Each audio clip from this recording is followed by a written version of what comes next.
Hi guys, welcome back to our page mind set with Harsh. ఇవాళ నేను మీ ముందుకి ఒక కొత్త టాపిక్తో వచ్చాను. అదేంటంటారా? మీరు మీ మైండ్ ఇద్దరు ఫ్రెండ్సా లేక ఎనిమీసా? లేదా ఇద్దరు ఒకటి అనుకుంటున్నారా, వేరు వేరు అనుకుంటున్నారా? ఈ ప్రశ్న ఎందుకు అడిగాను అంటారా? ఎందుకంటే మీ మైండ్ ఒకటి చెప్తుంది, మీరు అది చేద్దాం అనుకుంటే దాన్ని ఫిక్స్ అవుతారు. మళ్ళీ మీ మైండ్ వేరే చెప్తుంది, మళ్ళీ మీరు దాని వైపు డైవర్ట్ అయిపోతారు. ఇది ఎందుకంటే మనకున్న స్ట్రెస్ వల్ల, యాంగ్జైటీ వల్ల, ఓవర్ థింకింగ్ వల్ల. సేమ్ కురుక్షేత్ర యుద్ధంలోనే అర్జునుడు కూడా సేమ్ కన్ఫ్యూజన్ తో ఉండగా కృష్ణుడు ఒక హెల్ప్ చేశాడు. ఐ మీన్ ఒక మాట చెప్పాడు. ఆ మాట ఏంటంటే మన భగవద్గీతలోనే 6వ చాప్టర్ లోనే 5వ శ్లోకం అన్నమాట. ఆ శ్లోకం మనకి ఏం చెప్తుందంటే మన మైండ్ని ఉపయోగించుకొని మన జీవితంలో పైకి ఎదగాలి, ఏదైనా సాధించాలి. అంతేగాని అదే మైండ్ని ఉపయోగించుకొని మనం నాశనం అవ్వకూడదు, చెడిపోకూడదు. ఎగ్జాంపుల్ వచ్చేసరికి రథం. ఈ రథం అనే కాన్సెప్ట్ ఏంటంటే మన హార్సెస్ ఉంటాయి రథానికి. ఆ హార్సెస్ ఏంటంటే మన సెన్సెస్. ఆ సెన్సెస్ చూసిన ప్రతి దాన్ని సెకండ్కి అవ్వచ్చు, మనం ట్రావెల్ చేసేటప్పుడు అవ్వచ్చు, మనం ఆఫీస్లో అవ్వచ్చు, ఎక్కడున్నా కానీ ప్రతి దాన్ని ఐడెంటిఫై చేసి మనం దాన్ని అట్రాక్ట్ చేస్తుంది. అది మన సెన్సెస్. నెక్స్ట్ కళ్ళం, మన మైండ్. మన సెన్సెస్ ఎటువైపు వెళ్తే మన మైండ్ ఎటువైపు వెళ్ళి దాని గురించి ఆలోచించేలా చేస్తుంది. నెక్స్ట్ సారథి, అంటే మన బుద్ధి, డ్రైవర్. నెక్స్ట్ వచ్చేసరికి యజమాని, ఇది నువ్వే. మొత్తం కూడా ఈ రథం బాగా వెళ్ళాలి అని అంటే డ్రైవర్ అనేవాడు కరెక్ట్ ఉండాలి. ఇక్కడ డ్రైవర్ అంటే ఏంటి? బుద్ధి. ఇప్పుడు ఏంటంటే మన బుద్ధి నిద్రపోయిందని అంటే రథం ఎటో ఒకటి వెళ్ళిపోతుంది, యాక్సిడెంట్ అవుతుంది. సో అలాగే మన మైండ్ స్లీప్ లో ఉంటే మనం లైఫ్ లో ఏది అచీవ్ చేయలేము. మన లైఫ్ చాలా ప్రాబ్లమ్స్ తో ఫిల్ అయ్యి లైఫ్ అనేది నాశనం అయిపోతుంది. ఇప్పుడు మన లైఫ్ ప్రాబ్లమ్స్ లో ఉండకూడదు, ఎప్పుడు హ్యాపీగా ఉండాలి అని అంటే మనం ఫోకస్డ్ గా ఉండాలి, మనం ఫోకస్డ్ గా వర్క్ చేయాలి. మన మైండ్ మన కంట్రోల్లో ఉండాలి.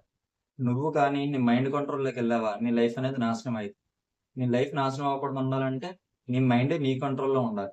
ఎగ్జాంపుల్ చూసుకునేటప్పటికి ఏదైనా నువ్వు ఒక పని స్టార్ట్ చేయాలి అని అనుకుంటున్నావు, ఏదైనా ఒక పని నువ్వు చెయ్యాలని అనుకుంటున్నావు. చెయ్యాలనుకున్నప్పుడు నువ్వు లెగిసెళ్ళి ఇక్కడ ఆ పని చేసావంటే నీకు ఫ్రెండ్ అవుతుంది నీ మైండ్. లేదు, మన బద్ధకం వచ్చి ఒక అరగంటలో చేద్దాం, రేపు చేద్దాం, తర్వాత చేద్దాం అని అనుకుంటావా, తర్వాత అనే పదం నీ శత్రువు అవుతుంది. అది ఎప్పుడైతే నీ శత్రువు అయిందో నీ లైఫ్ అప్పటికే నాశనం అయిపోతుంది అనమాట. ఇప్పుడు మన లైఫ్ అలా అవ్వకుండా ఉండాలి అని అంటే మన దానిలో 2 సొల్యూషన్స్ ఉన్నాయి. అవి ఏంటని అంటారా? అభ్యాస, వైరాగ్య. అభ్యాస అంటే మనం ఏ పని కూడా ఇందాక చెప్పినట్టు వెంటనే చేయలేం. డైలీ ఒక 5 మినిట్స్ మెడిటేషన్ స్టార్ట్ చేయండి. మెడిటేషన్ స్టార్ట్ చేసేటప్పుడు మనం మైండ్ అనేది ప్రశాంతంగా ఉంటుంది. డిఫరెంట్ డిఫరెంట్ థాట్స్ అనేవి మన మైండ్లోకి వస్తాయి. ఆ థాట్స్ ని మనం చాలా డిస్టర్బ్ చేస్తాయి, డిస్ట్రాక్ట్ చేస్తే ఫోకస్డ్ గా ఉండనివ్వవు. అవి వస్తున్నప్పుడు మళ్ళీ మనం బలం కూడబెట్టుకొని అలాంటివి ఏవైతే ఉన్నాయో అది దూరం చేసి మనం ఏ పాయింట్‌కి అయితే మనం మెడిటేషన్ చేస్తున్నాం, మన ప్రెజెంట్ మైండ్ కోసం, మైండ్ మన కంట్రోల్‌లో ఉండడం కోసం దాని మీద ఫోకస్ చేసినట్లయితే గనక మీరు లైఫ్‌ని ఎంజాయ్ చేయవచ్చు. అప్పుడే ప్రాక్టీస్ అనేది పర్ఫెక్ట్‌గా ఉంటది. నెక్స్ట్ వైరాగ్య. వైరాగ్య వచ్చేసరికి detachment. It is nothing but like temporary. ప్రతి విషయాన్ని మనం టెంపరరీగానే ఉంచాలి. ఒక గొడవ అయిందా, ఓకే, టెంపరరీ, మనం అంత లైట్ గానే తీసుకోవాలి తప్పితే ఏది కూడా మనం సీరియస్‌గా వెళ్ళకూడదు. ఏ విషయానికైనా ఏదో ఒక చిన్న విషయం జరిగింది, మనం సీరియస్ అయిపోకూడదు, రియాక్ట్ అవ్వకూడదు. Main thing. ఇప్పుడు మన ఫ్రెండ్ ఒకడికి కాల్ చేసాం, వాడు రెస్పాండ్ అవ్వలేదు, వాడు ఏ పనిలో ఉన్నాడో, సరే ఫోన్ చేస్తాడు అని ఆలోచించాలే గానీ వాడు ఖాళీగానే ఉంటాడు, లేదా మన ఫోన్ ఎందుకు తీయలేదు అని చెప్పి ఆలోచించకూడదు.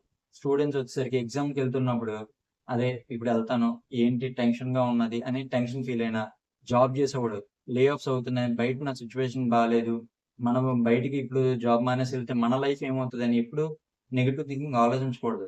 మెయిన్ బట్టి నువ్వు ఆలోచించవు, అది నీ మైండ్ ఆలోచిస్తుంది, నీ మైండ్ నీకు సజెషన్ ఇస్తుంది. నీ మైండ్ ఇచ్చే సజెషనే నువ్వు ఫాలో అవుతావు.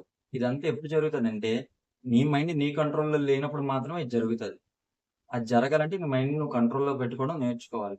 మెడిటేషన్ చేసి అవ్వచ్చు, సంథింగ్ నువ్వు లైఫ్‌లో ఒక టైంకి ఒక వర్క్ కంప్లీట్ చేయాలని ఎప్పుడైతే స్టార్ట్ చేస్తావో అప్పుడే అది కంప్లీట్ అవుతది. నువ్వు ఫోకస్డ్‌గా ఉంటావు. నీ లైఫ్‌లో ప్రాబ్లమ్స్ రావు. ఒక కరెక్ట్ పాత్‌వేలో ఎళ్తది. సో, నీ లైఫ్‌లోని నీ మైండ్ ఏదైతే ఉన్నదో అది నీ ఫ్రెండ్‌గానే ట్రీట్ చేయాలి. నీ ఫ్రెండ్‌గా నువ్వు మార్చుకుంటే బావుంటది. అదే ఎనిమిగా ట్రీట్ చేస్తే మాత్రం ఎనిమిగా అయ్యిందా, లైఫ్ అనేది చాలా ప్రాబ్లమ్ ఫేస్ చేయాల్సొస్తది. సో, ఇప్పుడు నా వీడియో మీకు నచ్చినట్టయితే గనక మీ ఫ్రెండ్స్ అండ్ ఫ్యామిలీకి షేర్ చేయండి. అండ్ ఇలాగే స్పిరిచువల్ కంటెంట్ కోసం లైఫ్‌లోని ఇలా చిన్న చిన్న టిప్స్ ఏమైనా మీకు కూడా లైఫ్ చేంజింగ్‌గా అవ్వాలని అనుకుంటారా? నా పేజ్‌ని ఇప్పుడే సబ్స్క్రైబ్ చేయండి. గుర్తుపెట్టుకోండి, మీ లైఫ్‌లోని మీ మైండ్ అనేది మీకు ఫ్రెండ్‌గానే ఉండాలి. ఎప్పుడు ఎనిమీగా అనేది అవ్వకూడదు. అలా అవ్వకుండా చూసుకోండి. Thank you. See you again.